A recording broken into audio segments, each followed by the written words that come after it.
kalau kita bicara tentang otak itu kan terdiri dari dua hal nih, ada hardware-nya, ada software-nya. Jadi kayak ngomongin gadget kita gitu. Jadi kita tuh butuh banget air ya, karena otak kita ini kan 70-80% terdiri dari air. Software-nya ini bentuknya adalah gangguan halusinasi dan wahamnya yang menonjol. Apa itu gitu? Setiap hari ada banyak hal yang kita pikirkan. Pikiran-pikiran tersebut bisa bersifat positif maupun negatif. Bahkan ada pikiran-pikiran yang tidak seharusnya kita pikirkan, tapi muncul tiba-tiba. Hidup memang penuh problema. Tak jarang, hal tersebut menimbulkan banyak tekanan pada pikiran. Karena itu, semakin hari, kasus penyakit akibat pikiran semakin meningkat. Dokter, hari ini kita bahas penyakit masa kini sama dengan penyakit pikiran. Emang bener sih ya, makin hari ini penyakit-penyakit yang timbul karena pikiran tuh tambah hari tambah banyak ya dok ya. Dok, ini kan otak tuh bisa aktif terus, 24 jam aktif terus. Jadi kita bisa berpikirnya kapan aja, di mana aja, tengah malam, subuh-subuh, di toilet juga bisa mikir. Nah, boleh dok, tolong jelaskan untuk prosesnya nih, bagian-bagian otak yang terkait dengan proses berpikir itu kita perlu tahu dulu nih, supaya kita lebih paham dok.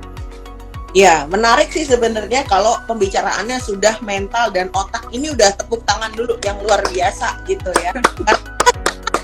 Karena masih banyak kalau orang ngomong mental itu ngomonginnya perasaan tuh di dada gitu. Makanya bagus banget kalau teman-teman ngelihat reels yang dari Nutrimax ya. Jadi salah masuk toilet gitu ya, harusnya pintu didorong ditarik gitu kan ya. Jadi hal-hal seperti ini sebenarnya bagian dari gangguan mental loh, tanpa kita sadarin gitu. Bagaimana ketidakmampuan otak kita memprogram untuk melakukan perilaku yang benar gitu. Jadi kan mental terdiri dari perasaan, pikiran, dan perilaku kan. Jadi semua hal yang mengganggu pikiran kita, mengganggu perasaan kita, pasti mengganggu perilaku. Itulah pentingnya kenapa kita bahas nih malam hari ini penyakit pikiran gitu. Nah tadi Kak Erni menyampaikan sebelah mana sih sebenarnya otak yang mengatur pikiran. Sebenarnya kalau spesifik hanya pikiran saja, itu nggak bisa kita bilang spesifik satu tempat. Kita kan berbicara tentang executive function aja dulu. Jadi otak bagian depan ini adalah otak bagian kita mengelola terutama keputusan-keputusan eksekutif. Nah ini dipengaruhi oleh semua otak yang lain gitu ya. Otak yang kemudian memberikan memori, otak yang memberikan perasaan, yang berkontribusi di perilaku, semua akan mempengaruhi di otak bagian depan itu. Tetapi mungkin kita persempit saja bicara dari neokorteks atau otak baru dengan primitif brain, otak lama gitu ya, otak primitif. Nah, otak baru kita inilah Kak Erni yang berfungsi atau bertugas untuk pengelolaan pikiran secara sebagian besarnya begitu. Terus seringkali dokter juga sering sih ngomongin setiap live nih, ada yang namanya dopamin, serotonin. Nah boleh dok dijelaskan tentang zat-zat kimia itu tuh, peranannya. Nah gimana nih dok? Ya menarik, jadi kalau kita bicara tentang otak itu kan terdiri dari dua hal nih, ada hardware-nya, ada software-nya. Jadi kayak ngomongin gadget kita gitu. Jadi gadget kita ini kan ada hardware-nya ya, candy bar-nya, kemudian part-part dalamnya gitu. Kemudian ada software-nya dan ada listriknya. Jadi kayak kita ini, otak kita itu sangat butuh yang namanya listrik untuk bisa mengoperasikan program yang kita mau. Nah, program yang kita mau itu juga berbeda-beda aplikasinya. Contoh nih, dopamin gitu ya. Dopamin ini dia untuk membantu dalam proses kognitif gitu ya. Cognitive function gitu. Kalau untuk yang serotonin ini untuk suasana perasaan gitu ya. Kemudian noradrenalin fungsinya untuk kita beraktivitas gitu. Kemudian GABA ini untuk ketenangan ya. Dan kemudian satu lagi yang teman-teman merasakan kayak apa nih kok rasanya kayak konsentrasi dan fokus, namanya asetilkolin. Nah, zat-zat ini akan sangat berpengaruh pada nanti bisa juga terkait introvert dan ekstrovert. Nah, seru kan? Jadi banyak hal program-program ini yang dikelola oleh zat-zat tadi atau neurotransmitter atau brain chemical tadi yang kemudian berkaitan dengan bagaimana kita berperilaku, bersikap dan berperasaan. Itu Kak. Iya. Ini juga nih artis-artis banyak banget ngalamin dan mereka ngakuin gitu ya, di setiap ada talk show mereka cerita nih mereka ngalamin yang namanya bipolar. Nah, ini tadi Dok yang kita tunggu-tunggu. Boleh Dok dijelaskan nih? Ya, hati-hati ya. Sekarang ini juga lagi tren gitu Kak Erni untuk self-claim dan self-diagnose gitu ya. Kayaknya kalau kita punya gangguan mental itu ada sesuatu yang bisa didapatkan gitu. Jadi sekali lagi teman-teman, mendiagnosis itu nggak bisa hanya based on nyamain gejala sama temennya gitu. Temennya cerita gitu kan ya, aku tuh gini loh sama dokterku psikiater di dalam bipolar. Gue juga kayak gitu persis, berarti aku bipolar tuh nggak boleh ya. Aku tuh punya gangguan ya gini, perutku sering gini, GERD, sama dokterku dibilang psikosomatis, persis aku juga psikosomatis gitu ya. Jadi kalau kita berbicara tentang gangguan mental harus didiagnosis oleh tenaga profesional, apakah psikologis, apakah psikiater. Nah, apa itu bipolar? Bipolar, dua kutub gitu. Jadi mood kita itu ada normal, ada depresi, kemudian ada manic. Tadi yang aku bilang tuh Kak Erni ya, nggak cuma tapi ada bipolar itu dia manic, kemudian depression. Nah, di antara itu, antara normal dengan depression itu ada dysthymia. Nah, di antara manic dengan normal itu ada hypomania. Nah, orang dengan gangguan bipolar ini mengalami gangguan mood yang berubah-ubah gitu ya. Depresi dengan manic, atau depresi dengan hypomania, atau hypomania dengan dysthymia, atau hypomania dengan depression. Nah, perubahan kutub suasana perasaan yang naik turun inilah yang kemudian akan mengganggu fungsi dia bekerja sehari-hari. Kalau lagi depresi, semuanya lagi low gitu ya, nggak mau ngapa-ngapain, moodnya nggak enak, badannya rasanya lemes, mikir nggak bisa, menutup diri dari lingkungan sosial. Kalau lagi manic, wah jadi orang paling cakep sedunia ya, ngerasa bisa apapun, nggak ada kebutuhan buat istirahat, pinginnya belanja terus, pinginnya nongkrong sama teman-teman sampai malam nggak butuh tidur, belanja berlebihan, dan kadang-kadang juga melakukan perilaku seksual yang berlebihan juga. Nah, inilah yang disebut dengan bipolar gitu. Nah, jenis-jenisnya dan segala macam mungkin banyak gitu ya. Nanti kita akan bahas next session gitu ya. Iya, sahabat Nutrimax, ini kita perkenalan dulu ya jenis-jenis penyakit pikiran ya. Sabar ya, next kita akan bahas detail. Iya, nggak bisa nih 1 jam aja. Jadi kita kenalan dulu nih, apa aja sih penyakit-penyakit masa kini itu, yaitu penyakit pikiran ya. Oke, kita lanjut lagi. Nah, ini juga semakin banyak kejadian yang namanya schizophrenia atau schizophrenia. Ini gimana nih Dok?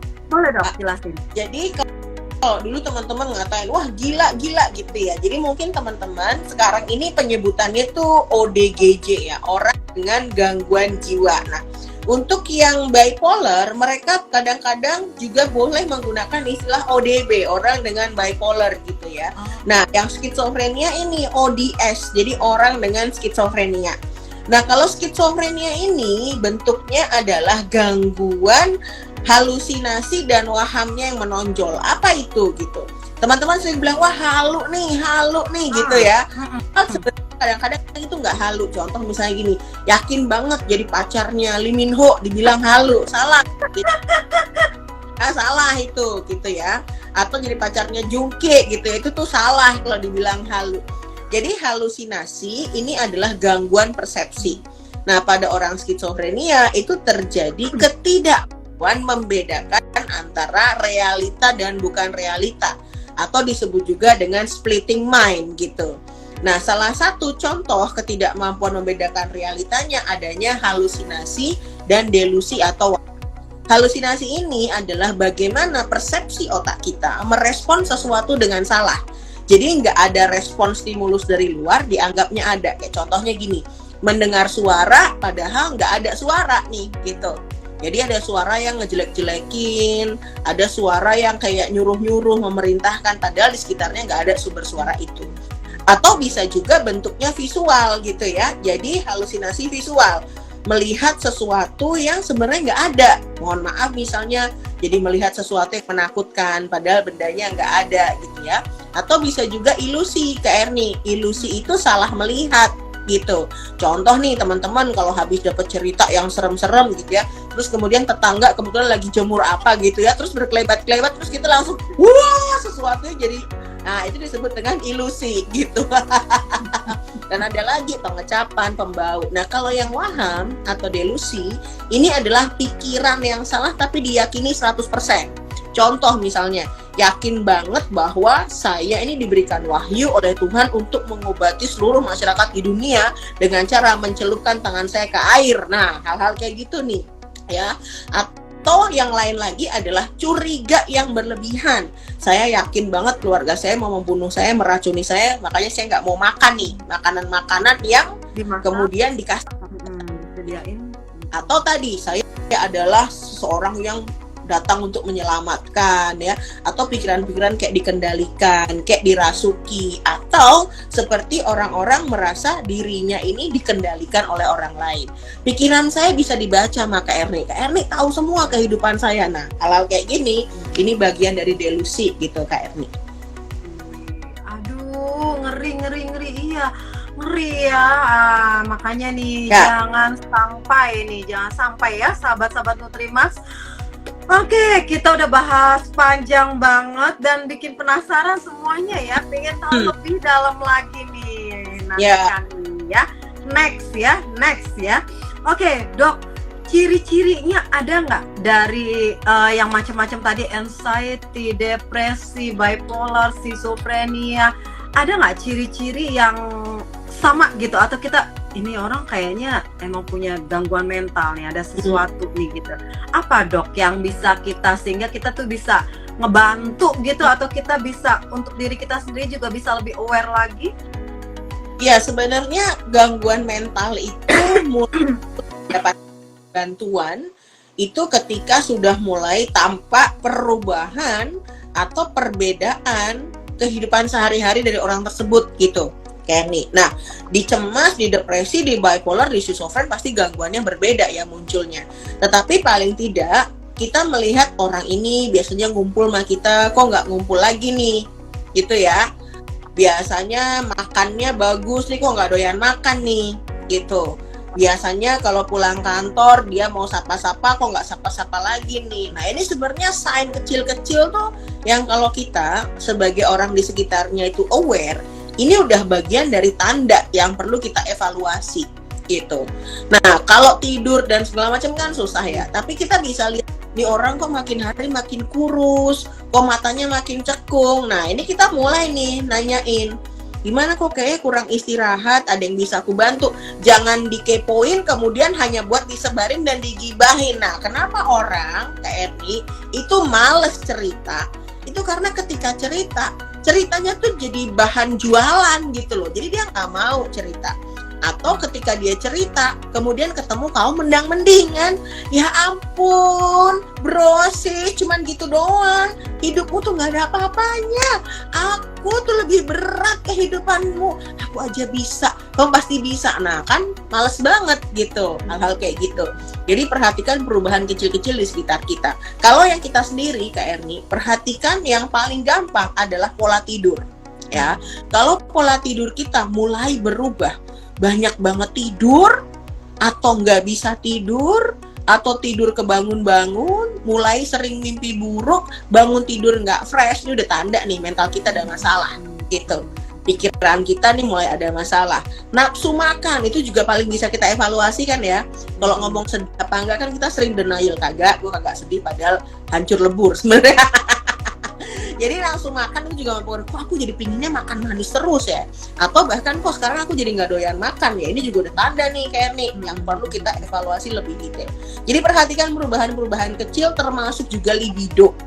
Kok libido jadi nggak ada, hasratnya jadi menurun. Ini juga udah bagian dari gejala yang perlu kita evaluasi lebih lanjut gitu. Oke, itu ya menarik banget ya.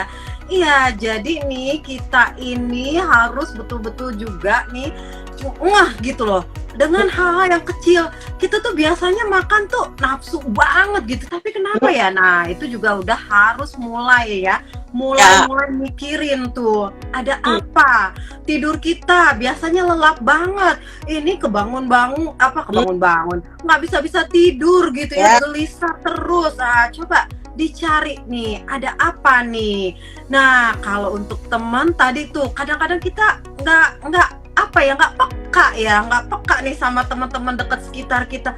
Kalau ada perubahan kecil dia jadi murung, nggak mau nyapa. Nah, itu juga bisa jadi tanda nih, kita nggak ada salahnya nih kita coba. Tapi ingat tadi kata dokter Santi ya, jangan jadi kaum mendang-mending. Nah tuh, jadi kaum adu nasib, malah ngadu nasib ya dia ya, mending gue gini-gini, aduh jangan ya.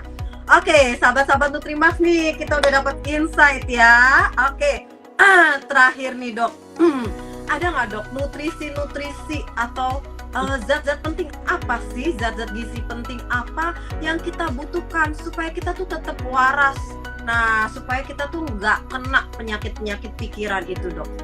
Ya, ngomongin yang standar dulu. Yang pertama tuh jelas air. Otak kita tuh butuh banget air.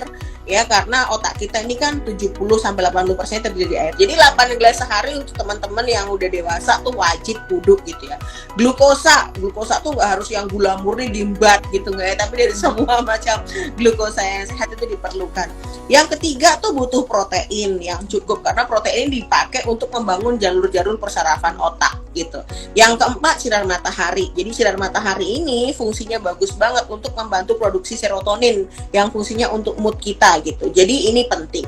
Selain itu tentunya vitamin ya. Untuk teman-teman yang mungkin emang dok aku nggak sempet keluar rumah, nggak mungkin ketemu matahari, kayaknya kerja berangkat udah gelap, ini gelap, minum vitamin D gitu ya. Untuk teman-teman yang kira-kira aduh makannya susah begini-begini, minum vitamin B ya. Vitamin B dari berbagai macam vitamin, B1, B6 itu tuh sangat penting banget untuk kita gitu. Jadi banyak nih KR nih yang pasien tuh resepin vitamin, dia dok serius aku kan gangguan mental ya, ngapain dokter resepin vitamin gitu kan. Konsultasi nggak dapat obat jiwa nih, nggak dapat obat cemas, nggak dapat obat depresi, kok malah suruh olahraga, suruh makan sehat, dikasih vitamin pula. Nih aku nih sakitnya apa dok gitu ya. Karena sebenarnya vitamin-vitamin ini sangat penting. Jadi saya akan berusaha untuk tidak memberikan obat-obatan yang mental dulu. Kita coba perubahan lifestyle, kita coba perubahan aktivitas, metode berpikirnya diperbaiki, kasih nutrisi otak yang baik gitu ya, termasuk minum vitamin yang cukup gitu. Iya, jangan lupa tuh ya, kecukupan air putih. Ini kita sering deh kalau sibuk, aduh ntar aja atau tunggu aus banget gitu baru minum. Jangan ya, otak tuh butuh air. Kasih alarm. Kalau misalnya kita lagi high volume tugas ya, kerjaan yang banyak gitu, teman-teman set aja alarm tiap 2 jam itu minum gitu ya, 300 ml, 400 ml. Jadi dikasih alarm aja, karena kita lagi highly cognitive function itu kita nggak sadar kalau kita tuh dehidrasi, itu kita nggak sadar gitu. Iya. Sahabat-sahabat Nutrimax ya, senang banget ya udah ngobrol bareng Dokter Santi malam ini. Untuk yang baru join ya, kita bahas penyakit-penyakit masa kini yang mungkin dulu kita tahu cuma orang sakit jiwa, orang gila gitu. Tapi ternyata hari ini kita dapat banyak banget ya hal-hal penting nih. Sehingga apa? Sehingga kita ya bisa lebih aware lagi dengan diri kita, dan kita juga bisa lebih peduli lagi dengan sekitar kita.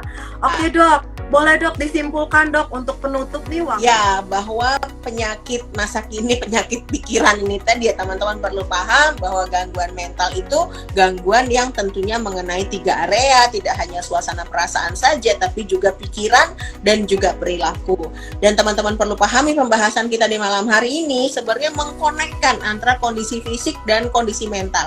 Jadi kalau teman-teman pingin mentalnya sehat, jangan lupa fisiknya juga dilakukan evaluasi yang lebih baik. Minum vitamin kalau perlu, olahraga, makanan yang baik, sehingga nanti tentu saja mentalnya akan menjadi lebih baik juga. Gitu Kak Erni.